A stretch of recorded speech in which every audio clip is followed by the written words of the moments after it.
National congress workers committee Telangana రాష్ట్ర అధ్యక్షురాలుగా ఎంపిక చేసి నియామక పత్రం ఉప ముఖ్యమంత్రి బట్టి విక్రమార్క చేతుల మీదుగా అందుకోవడం ఎంతో ఆనందంగా ఉందన్నారు ధనలక్ష్మి.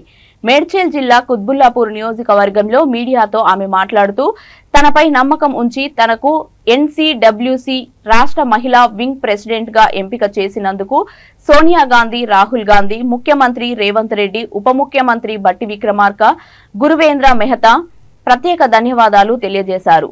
ప్రభుత్వం ప్రతిష్టాత్మకంగా చేపడుతున్న 6 గ్యారంటీలను ప్రజల్లోకి తీసుకెళ్లి ఎలాంటి అవసరం వచ్చినా తాను ముందుండి పనిచేస్తానని అన్నారు.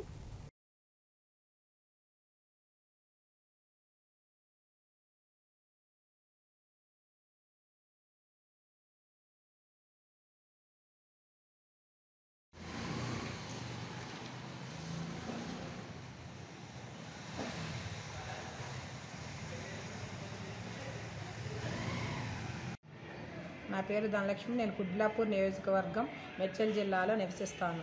ఎన్సీడబ్ల్యూసీ national congress workers committee state ప్రెసిడెంట్గా నియమించినందుకు సోనియా గాంధీ గారికి, రాహుల్ గాంధీ గారికి, సీఎం రేవంత్ రెడ్డి గారికి, డిప్యూటీ సీఎం బట్టి విక్రమార్క గారికి, గురువేంద్ర మెహతా గారికి ధన్యవాదములు. నాపై నమ్మకం ఉంచి నాకు అప్పచెప్పిన బాధ్యతను నేను సక్రమంగా నిర్వహిస్తానని, ఎవరి అవసరం వచ్చినా వారికి సహాయ సహకారం అందిస్తాను. ప్రభుత్వం ప్రవేశపెట్టిన 6 గ్యారంటీల్లో ప్రజలకు అందే విధంగా తగు సహాయం అందిస్తానని, ఎవరికైనా ఏ అవసరం వచ్చినా అందుబాటులో ఉండి కాంగ్రెస్ పార్టీకి పనిచేస్తాను.